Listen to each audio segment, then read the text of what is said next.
Dragon, separation confirmed.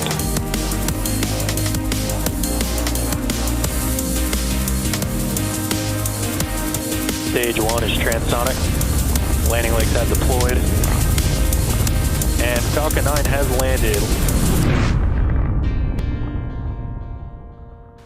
Good evening. You're looking at a live view of our Falcon 9 rocket awaiting liftoff at 12 a.m. Eastern from Space Launch Complex 40 at the Cape Canaveral Space Force Station in Florida.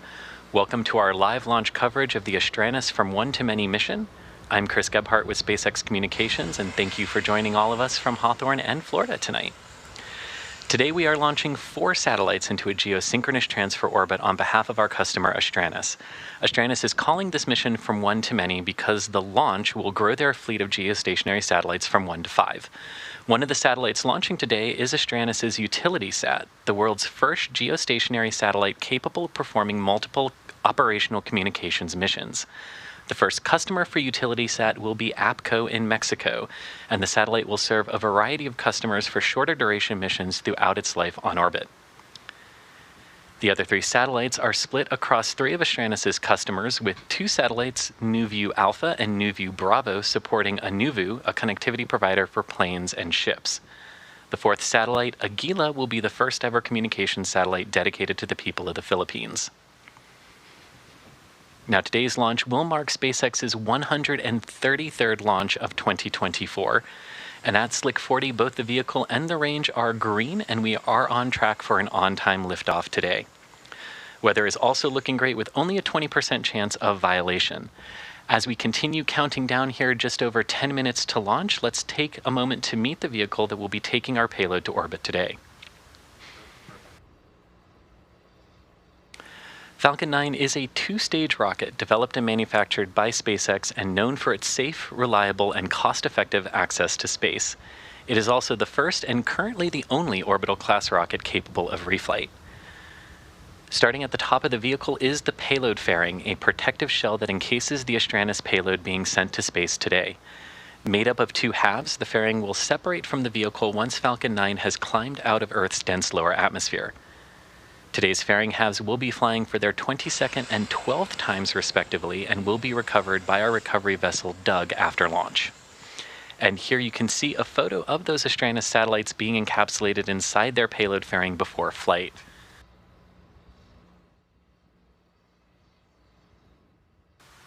After that encapsulation was complete, the payload fairing and the Astranis satellites were taken to our integration facility where they were attached to the top of the Falcon 9 rocket where they sit today.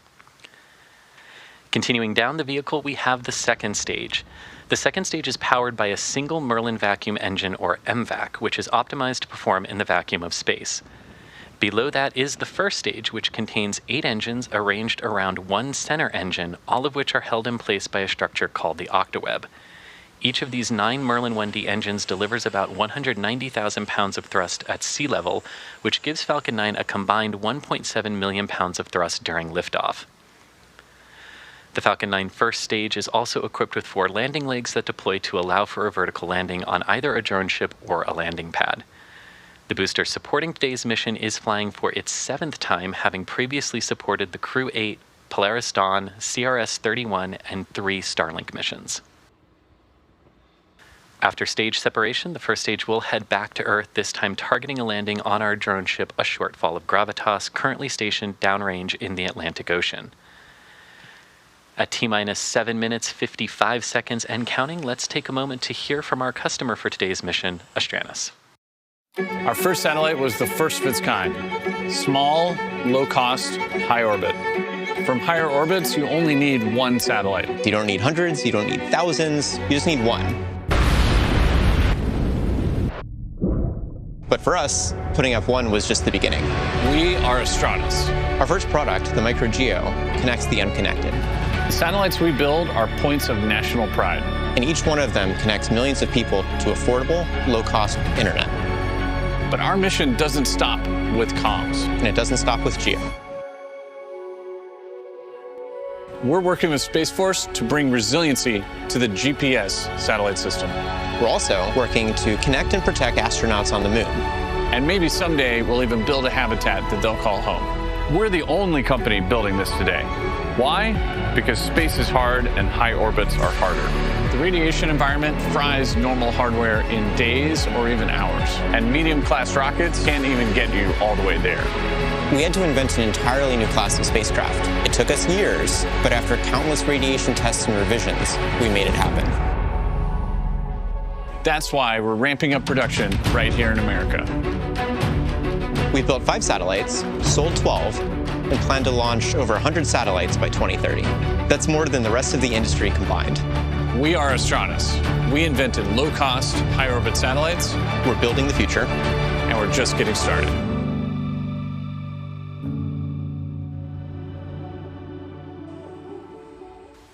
And at 6 minutes, 10 seconds to go, we have begun chilling down those 9 Merlin 1D engines at the bottom of Falcon 9's first stage, thermally conditioning them ahead of liftoff. Now, Falcon 9's primary objective today is to launch the 4 Astranis satellites into a Geo Synchronous Transfer Orbit, or GTO. After liftoff, about a minute into flight, the rocket will reach max Q, or maximum aerodynamic pressure, as Falcon 9 accelerates through the thick lower atmosphere. About 2.5 minutes into flight, Falcon 9 will arrive at its second major flight milestone, main engine cutoff, or MECO.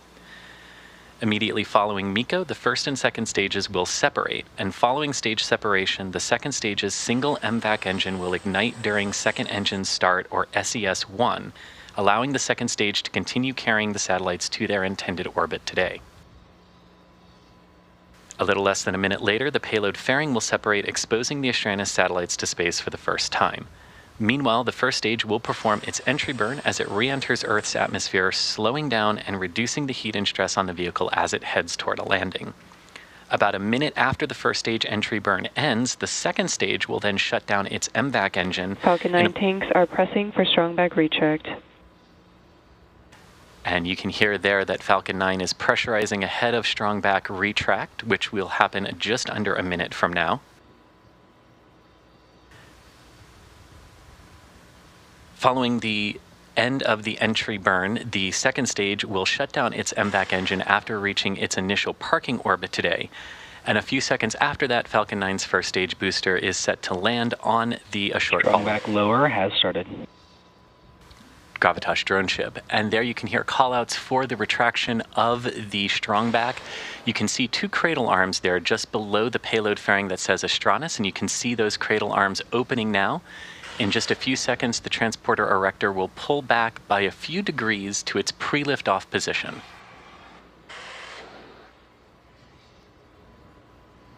Now, the TE is the large truss structure that you can see barely pulling back from Falcon 9 there. This transport is designed to raise and support Falcon 9 at the launch pad using umbilicals or flexible lines to route the vehicle's fluids, power, and telemetry from the ground systems to the rocket and the payload until Falcon 9 switches to internal power just before liftoff. At this point in the countdown, both the first and second stages are nearly loaded with 1 million pounds of rocket-grade kerosene and liquid oxygen. Both the first and second stages should finish wrapping up propellant loading here, with the first stage ending about 23 seconds from now at the 3-minute mark, and the second stage following about a minute later at T-minus 2 minutes. After that, the next major event will come at T-minus 60 seconds when Falcon 9 will enter startup. This means that Falcon 9's autonomous internal flight computers have taken control of the launch countdown. After that, just inside of T-minus 2 seconds, we will light the 9 Merlin 1D engines ahead of liftoff. Right now, weather is still looking green and the range is ready to support our T0 of 12 a.m. Eastern Time.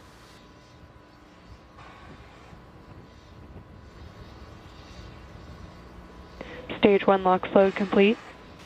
And there you hear confirmation that propellant load onto the first stage has been completed ahead of the launch of the Astranis from One-to-Many mission, which is carrying 4 satellites into a geosynchronous transfer orbit today and will help build Astranis' fleet of geosatellites from 1 to 5.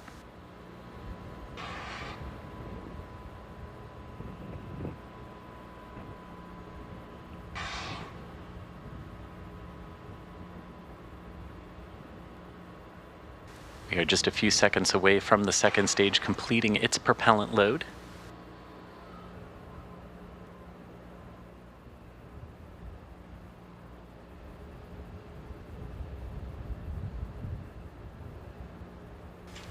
As a reminder, this will be our Stage 2 LOX load complete. our 133rd launch of the year, with one more to go. And you also heard confirmation that the second stage has completed propellant load. The white vapors that you see venting from the transporter erector is normal and is part of our process for closing out the vehicle and ground systems ahead of launch. Ground gas closeouts. And there you hear good confirmation that ground gas closeouts are complete, meaning that we are preparing Falcon 9's ground support system for launch today as well.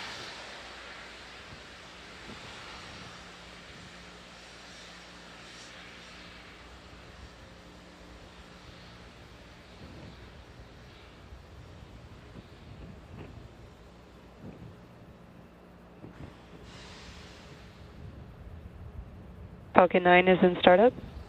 And there we have good confirmation that Falcon 9 has taken control of the launch count and its tanks are being pressurized for liftoff today. LD, go for launch. And with our final confirmation that we are go for launch, let's sit back and watch Falcon 9 take the Astranis from one to many mission into orbit 35 seconds from now.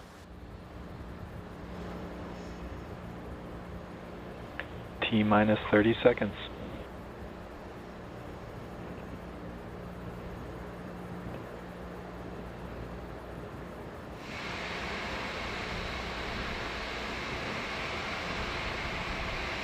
Fifteen seconds. T-minus 10, 9, 8, 7, 6, 5, 4, 3, 2, 1. Mission and liftoff. Go Falcon, go Astranis.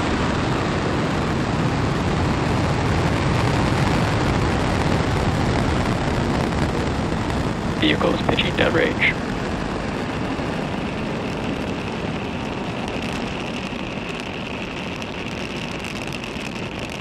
Stage 1 propulsion is nominal.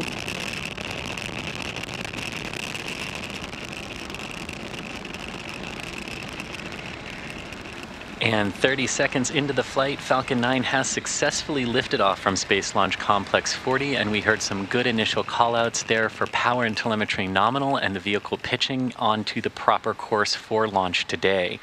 After clearing the tower, power and telemetry nominal. After clearing the tower today, we tilted or gimbaled the engines to initiate a roll maneuver on Falcon 9. This enables the vehicle's antennas to stay in the best position for communicating with the ground while also slightly pitching the rocket over onto the correct flight path. Vehicle is supersonic. And we hear confirmation there that we are supersonic, approaching max Q, or the moment of maximum aerodynamic pressure.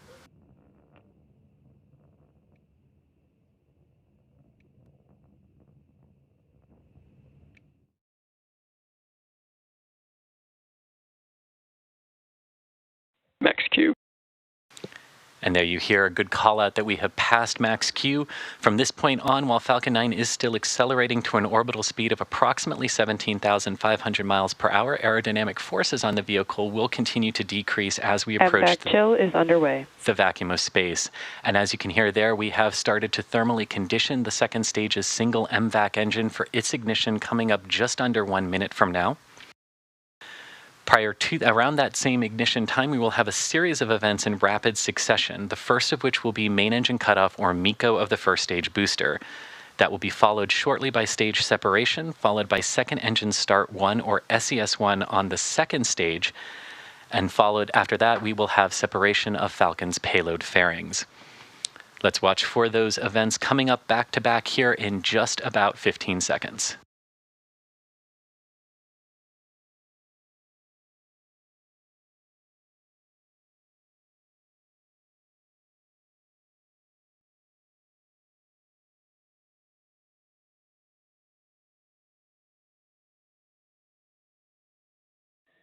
Main engine cutoff. Stage separation confirmed.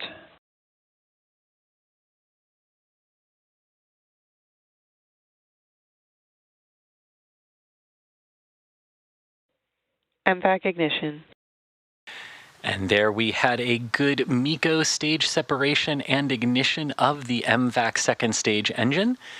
You can see now on the bottom left-hand portion of your screen the velocity and altitude data for Stage 1 booster, and on the bottom right-hand side of your screen you can see the speed and altitude for Stage 2, taking the 4 Astranis satellites to orbit today.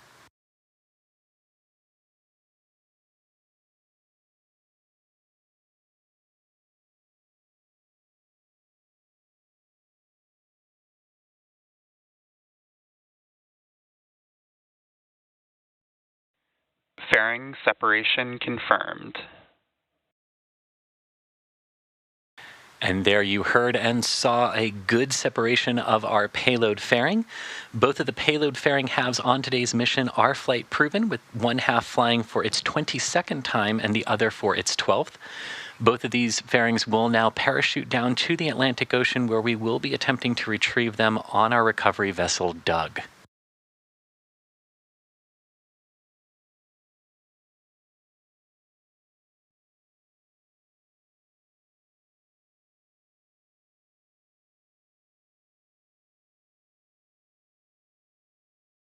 And you can see there that Stage 2 currently has a velocity of about 10,600 kilometers per hour. We're looking for a velocity of about 27,000 kilometers per hour at engine cutoff today.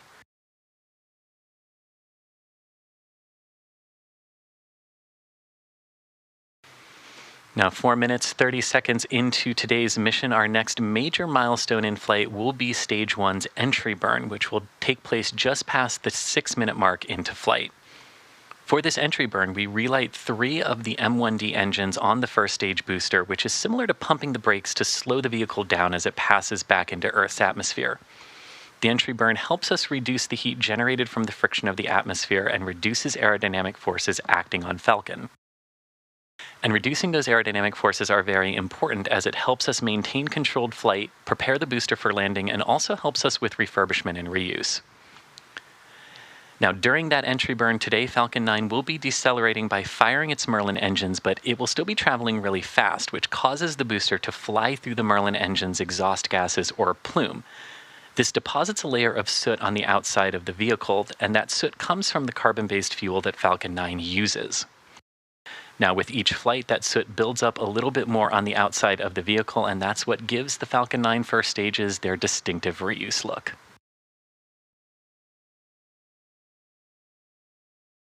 And you can see in the bottom left-hand portion of your screen the speed for Stage 1 increasing as its altitude decreases. You'll see that speed rapidly drop when we get to our entry burn and relight those 3 Merlin 1D engines. Now, reusability is also key to lowering the cost of access for spaceflight, which enables more investment in critical scientific research. The Falcon 9 first stage supporting today's mission will be performing this entry burn for its 7th time. Stage 1 entry burn startup. Stage 1 FTS has safed. And there we can see that entry burn underway, as well as the call out that the flight termination system on the first stage has safed. Gorgeous views from that onboard camera from the first stage there. And you can see that speed dropping rapidly now on the first stage as well. Stage 1 entry burn shutdown.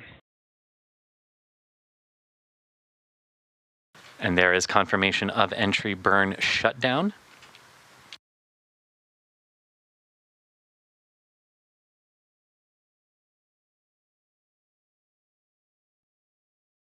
Coming up in just under a minute, we are expecting second engine stage cutoff, or SECO 1, as the second stage enters its preliminary parking orbit. This will come before our landing of the first stage booster on the mission today.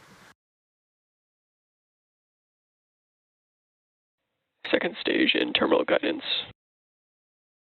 Good call out that Stage 2 is nearing its initial orbit.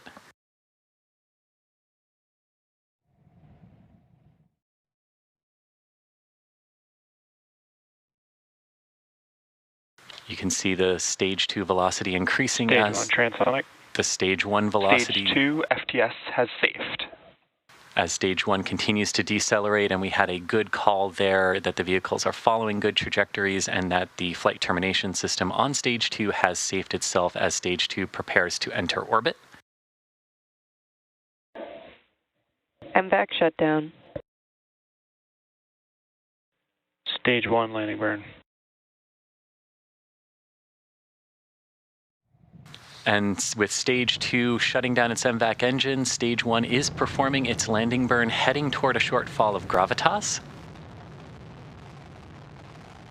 Nominal orbit insertion. Landing leg deployed.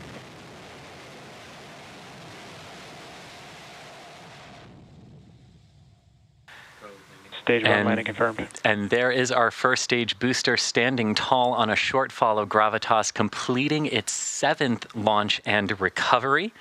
This was overall SpaceX's 389th recovery of an orbital class rocket, including first stage landings of our Falcon 9 and Falcon Heavy fleet. Now, with that, we are going to take a short break as the second stage continues in its first coast period. When we return, the second stage will relight its MVAC engine for a second time, which we refer to as Second Engine Start 2, or SES-2. This second burn will last just under a minute, and then about 6 minutes later, the 4 spacecraft will begin to separate from the second stage.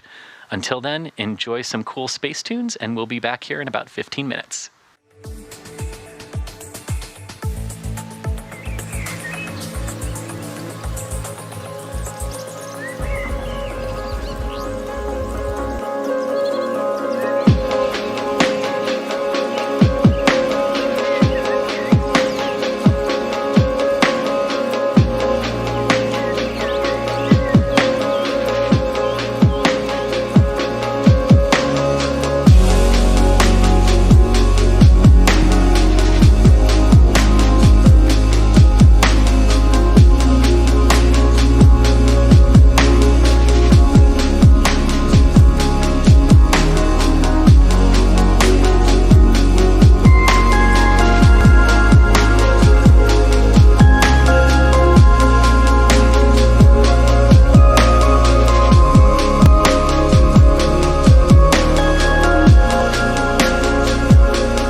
just over 25 minutes into the Astranis from one-to-many mission and coming up on second engine start 2 or SES2. Coming up in just over a minute, we will have the second ignition of stage 2 for a short burn, which will last for just under a minute and culminate with what we refer to as second engine cutoff 2 or SES2. Now, this burn is designed to send and change Falcon 9's orbit into a true geostationary transfer orbit, which will allow us to deploy the Astranis satellites into their intended orbit today. About 6 minutes after this burn is complete, we will have our first payload deploy.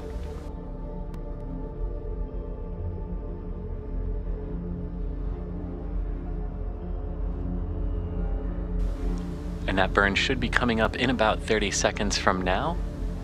You can see great views of Falcon 9's second stage here being lit by the sun as our second stage has passed into orbital daylight. And as always, you can follow along with the speed increase that this burn will impart to Falcon 9 on the bottom right-hand side of your screen.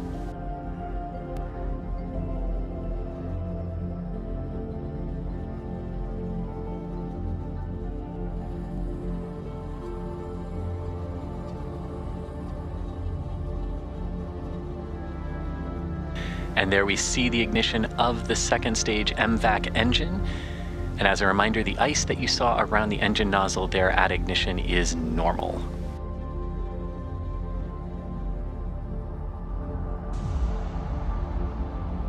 Again, this burn will last for just about a minute and put the second stage into the proper transfer orbit as it prepares to deploy the 4 Astranis satellites on board.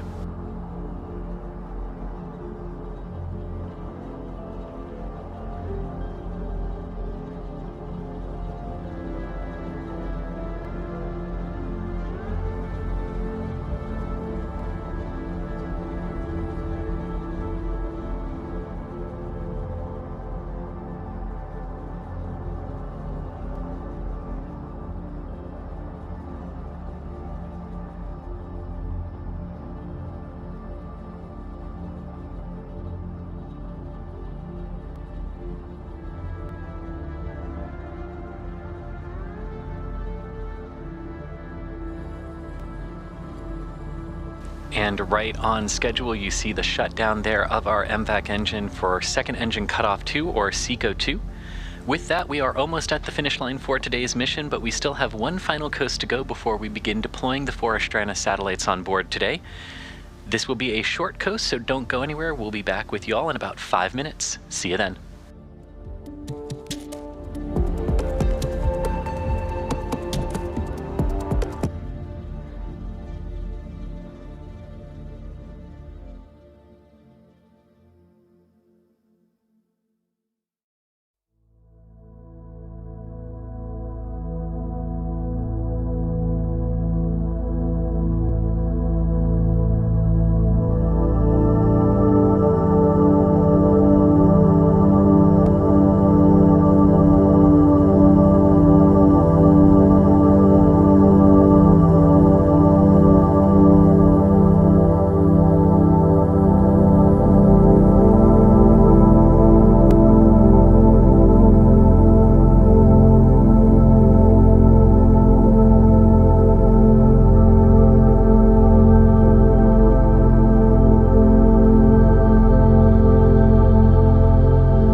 had an on-time liftoff tonight at 12 a.m. Eastern Time from Space Launch Complex 40 at the Cape Canaveral Space Force Station in Florida. Following that launch, the first stage booster successfully returned to Earth and landed on our Droneship, a Shortfall of Gravitas, marking its 7th flight and recovery. We also had 2 successful ignitions and shutdowns of our second stage MVAC engine and are in the correct transfer orbit for payload deployment of the 4 Astranis satellites. The deployment of those satellites is expected to be about a minute apart from each other, and the first satellite to be deployed will be the Astranis UtilitySat. Now, Astranis calls this mission from 1 to many because they are growing their fleet of geostationary satellites from 1 to 5 with this launch. Their first satellite, Arcturus, was launched on a SpaceX Falcon Heavy rocket just last year. Now, once these 4 satellites separate from Falcon 9 today in a geosynchronous transfer orbit, they will all use their own onboard electric propulsion thrusters to begin their journey to geostationary orbit, performing slow but efficient orbit raise burns. And we are about 30 seconds away from the deployment of UtilitySat, and we hope to have a good view of it, which you can see here on your screen.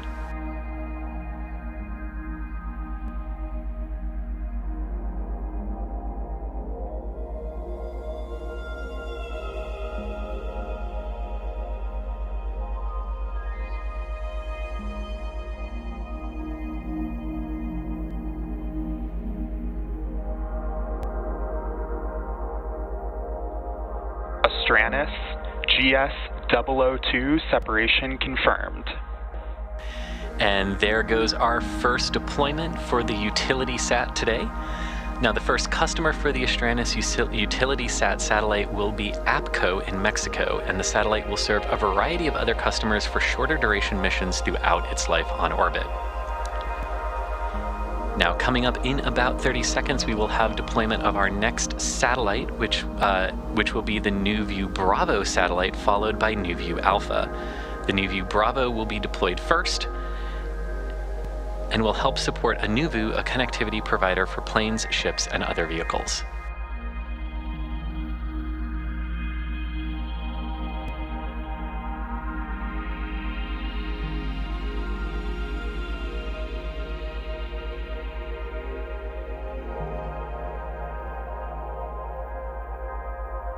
Astranis, GS004 separation confirmed. And there you hear and see confirmation of NuView Bravo's deployment. Up next, in about 45 seconds, will be deployment of the NuView Alpha satellite. Together with NuView Bravo, these 2 satellites will collectively cover the entire continental United States, improving in-flight connectivity for a NuView's customers on planes, ships, and other vehicles.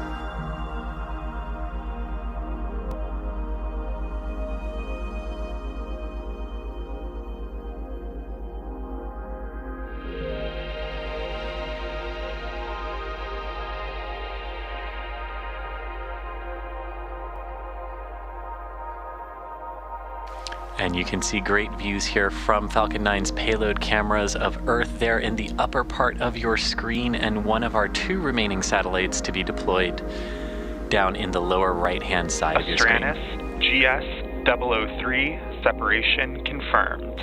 And there you see and hear confirmation of NuView Alpha's deployment. It's joining NuView Bravo on their collective mission.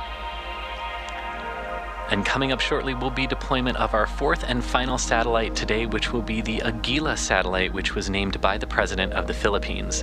AGILA will be the first ever communications satellite dedicated to the Philippines and is named after the Philippines' national bird.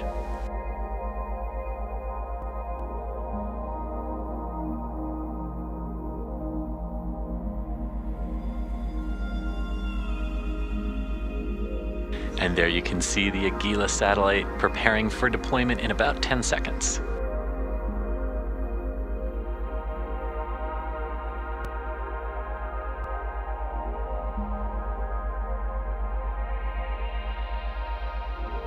Astranis, GS005 separation confirmed. All payload separations confirmed. And there you see the deployment of the AGILA satellite, completing our deployment of the 4 Astranis satellites on today's mission, as Astranis is now well on its way to growing their fleet of geostationary satellites from 1 to 5. Now, today's mission marked SpaceX's 133rd launch of the year, but we're not done yet. We still have one more coming up tomorrow before we ring in the new year. Be sure to follow us at SpaceX on X to keep up with all the latest updates. But before we sign off, we want to thank Astranis for entrusting us with today's mission, the Eastern Range and the FAA for their ongoing support, and of course, all of you for joining us tonight. Thank you all for tuning in, and we will see you again soon.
Alpha.